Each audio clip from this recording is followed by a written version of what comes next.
Hello everyone, welcome to my new video. কেমন আছো তোমরা সবাই? আশা করছি তোমরা সবাই অনেক ভালো আছো। আমি অনেক ভালো আছি। আজকের ব্লগটা কিন্তু শুরু করলাম একদম রেডি শেডি হয়ে। তো এখন যাচ্ছি আমরা কেনাকাটা করতে। আর কিসের জন্য কেনাকাটা করতে যাচ্ছি সেটাও তোমাদেরকে বলি। সামনেই কিন্তু আমার 7 মাসের স্বাদের অনুষ্ঠান আছে, তো সেই জন্য অনেক কিছু কেনাকাটা করার আছে। তো কি কি কেনাকাটা করবো সবকিছু তো তোমরা দেখতেই পারবে। আর এখন আমি আর আমার শাশুড়ি মা যাচ্ছি, আর বর আমাদের দিয়ে আসতে যাচ্ছে। তো দিয়ে এসে আবার চলে আসবে। তো আর ওই দিক থেকে কিন্তু আমার মাও আসবে। তো চলো, তোমরা তো ভিডিওটা দেখতেই থাকো কি কি কেনাকাটা করব। আমরা কিন্তু বাড়ির থেকে বেরিয়ে গেছি, আর আজকে কিন্তু আমরা কেনাকাটা করব হাবড়ার থেকে। দেখো, বরমশাই কিন্তু আমাদের নামিয়ে দিয়েও বাড়ির দিকে চলে যাচ্ছে। আর আজকে কিন্তু আমরা এসেছি হাবড়া সুপার মার্কেট। এখানে আসার কিন্তু একটাই কারণ, কারণ এখানে প্রচুর দোকান আছে। আর তুমি যেই রকম টাইপের শাড়ি চাইবে সব রকম শাড়ি কিন্তু তুমি এই মার্কেটে পেয়ে যাবে। আজকে কিন্তু আমি বাড়ির থেকে ডিসাইড করেই এসেছিলাম যে আমি যেই শাড়ি নেই না কেন একটু হালকার মধ্যেই নেব। কারণ এখন এই অবস্থায় কিন্তু আমি বেশি ভারী শাড়ি পরতে পারবো না। সেই জন্য একটু হালকা পাতলার মধ্যে যাতে সুন্দরও লাগে দেখতে, সেই রকম টাইপের শাড়ি কিন্তু আমি কিনবো। আর কোন শাড়িটা আমি কিনলাম সেটা কিন্তু তোমাদেরকে আমি এখন দেখাবো না, বাড়িতে গিয়ে দেখাবো। শাড়ি তো কেনা হয়ে গেল, এবার তো ম্যাচিং করে একটা ব্লাউজ কিনতে হবে।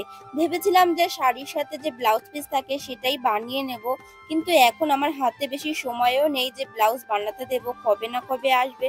সেই জন্য ভাবলাম যে এইখানে তো বেশ ভালো ভালোই ব্লাউজের কালেকশন পাওয়া যায়। সেই জন্য কিন্তু আমি এইখানে ব্লাউজগুলো দেখছিলাম। দেখো কত সুন্দর সুন্দর ব্লাউজ কিন্তু। তো ব্লাউজ তো কেনা হয়ে গেল, তারপরে দেখো পাশের দোকানে মা এসেছে, ভেবেছে একটা চাদর কিনবে। তো এই লাল চাদরটা কিন্তু খুব ভালো লাগছিল, মা কিন্তু এই লাল চাদরটা নিয়ে নিল। আর আমাদের মেয়েদের কথা তো বলোই না, একটা জিনিস যদি কিনতে আসি হাজারটা জিনিস কিন্তু পছন্দ হয়ে যায়। তো এইখানে কিন্তু আমার মাও চলে এসেছিল, আর সবাই মিলে দেখছিলাম পর্দা। আসলে অনেকদিন থেকেই ভাবছিলাম যে বাড়ির জন্য একটা পর্দা কিনবো, সেই জন্য দেখো এই পর্দাটা কিন্তু আমি নিয়েছি। এইদিকে মা কিন্তু এসেছিল অন্য একটা কারণের জন্য, কিন্তু এই দোকানে এসে কিন্তু মার দুটো নাইটি প্লাস দুটো প্লাজো পছন্দ হয়ে গেছে। কেনাকাটা করে কিন্তু একটা ফাঁকা জায়গায় আমরা বসে কিছু খেয়ে নিচ্ছিলাম। আসলে অনেকক্ষণ ধরে কেনাকাটা করার পরে কিন্তু আমাদের খিদে পেয়ে গেছিল। আর এই অবস্থায় কিন্তু বেশিক্ষণ খালি পেটে থাকা উচিত না, সেই জন্য বাড়ির থেকেই কিন্তু মা রুটি পনিরের তরকারি করে নিয়ে এসেছিল, তো সেটাই আমরা সবাই মিলে খাচ্ছিলাম। দেন আমরা সবাই মিলে চলে আসলাম হাবড়া বাজারে, যেই দোকানে মাটির সব জিনিসপত্র পাওয়া যায় সেই দোকানে। সাথে কিন্তু আমাকে মাটির থালা গ্লাস বাটি এই সব কিছুতে খেতে দেবে, সেই জন্য কিন্তু সেইগুলোই নিতে আসলাম। কাকুটাকে কিন্তু আমি বলে দিচ্ছিলাম যে কাকু ভালো দেখে বাটি বের করবে, একদম ফ্রেশ, যাতে কোনো নিখুঁত না থাকে, কারণ স্বাদে কিন্তু নিখুঁত কোনো কিছু দিতে নেই। সেই জন্য কিন্তু কাকুটা এনেছে দেখে, তারপরেও কিন্তু মা ভালো করে দেখে নিচ্ছিল যে কোনো ফুটো ফাটা নেই। তো আগে কিন্তু কোনোদিনও মাটির থালা গ্লাস বাটিতে খাওয়া হয়নি, এই প্রথমবারই কিন্তু খাবো। তো সেই জন্য খুবই এক্সাইটেড, তার সাথে প্রথম মা হতে চলেছি।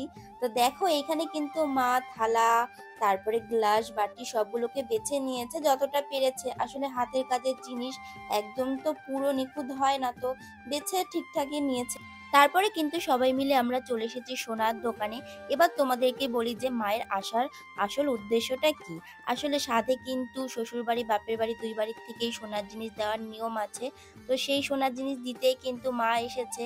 আর আমাকে নিয়ে যেহেতু এসেছে, আমি নিজে পছন্দ করে নেব, সেই জন্যই মা একা একা জিনিস কিনলে আমার পছন্দ নাও হতে পারে। সেই জন্যই কিন্তু আজকেই মা আসলো। আর এখানে আমি কি জিনিস নিয়েছি সেটা তোমাদেরকে এখন দেখাবো না, একবারে বাড়িতে গিয়েই দেখাবো।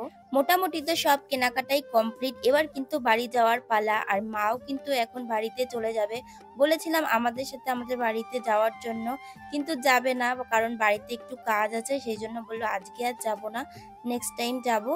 আর এইদিকে দেখো কত কিছু কেনাকাটা করেছে, সেইগুলো আমি তোমাদেরকে দেখাচ্ছিলাম। তো মাকে টাটা বাই বাই করে আমরাও কিন্তু একটা ভ্যান ধরে বাড়ি চলে আসলাম। তোমাদেরকে তো বলেইছিলাম যে বাড়িতে গিয়ে সব দেখাবো কি কি কেনাকাটা করলাম আজকে। প্রথমেই দেখো রেড কালারের যে পাঞ্জাবিটা, এটা কিন্তু আমার বরের জন্য কিনেছি। আর পাশেও আর একটা রেড কালারের পাঞ্জাবি, এটা আমাকে সাথে যে বাচ্চাটা খাওয়াবে ওর জন্য কিন্তু কেনা হয়েছে। আর সাথে শাড়ি, সায়া, ব্লাউজ, পর্দা, চাদর, প্লাজো, একটা স্টল, এই সব কিছু কেনাকাটা হয়েছে। এবার তোমাদেরকে দেখিয়ে দিলাম যে দুই বাড়ির থেকে আমাকে কি সোনার জিনিস দিয়েছে। তো ফার্স্টে যে আংটিটা দেখতে পাচ্ছ সেটা কিন্তু আমার বাপের বাড়ির থেকে মা দিয়েছে। আর এই যে রূপোর মুকুটটা দেখতে পাচ্ছ, এটা আমার শাশুড়ি মা আমাকে দিয়েছে। আসলে আমাদের ঘরে যেহেতু গোপুসোনা আছে, সেই জন্য আমাকে আগে দিয়ে তারপরে কিন্তু আমি গোপুসোনাকে এটা পরিয়ে দেব। এইটাই কিন্তু আমাদের নিয়ম আছে। আর এই শাড়িটাই কিন্তু আমি কিনেছি সাধে পরার জন্য। আর সাথে কিন্তু ম্যাচ করে এই ব্লাউজটা কিনেছি। শাড়িটার পাড়টা যেহেতু পিঙ্ক কালারের, সেই জন্য কিন্তু আমি ব্লাউজটাও পিঙ্ক কালারের কিনেছি। দুটো মানিয়েছে কিনা তোমরা জানিও। আর শাড়িটার নামটা কি সেটা আমি একদমই ভুলে গেছি। তোমরা যদি কেউ জেনে থাকো তাহলে অবশ্যই কমেন্ট করে জানিও। আজকে কিন্তু একটা পার্সেলও এসেছিল। আর এই পার্সেলটা যেহেতু স্বাদ উপলক্ষেই কেনা, তো সেই জন্য ভাবলাম যে তোমাদের সাথে শেয়ার করেই দিই। তো এটার মধ্যে কিন্তু রয়েছে বেবি শাওয়ারে ডেকোরেশন করার জন্য যেই সব জিনিসপত্র দরকার, তো সেইগুলোই কিন্তু আমি অর্ডার করেছি। দেখো এখানে বেবি শাওয়ার লেখা, সাথে কিন্তু বেলুন, আর সাথে ছোট বড় অনেক cute cute baby girl, baby বয় এইসব কিছুই ছিল। খুব তাড়াতাড়ি কিন্তু স্বাদের ব্লগও আসবে। তো আজকের মতো টাটা, বাই।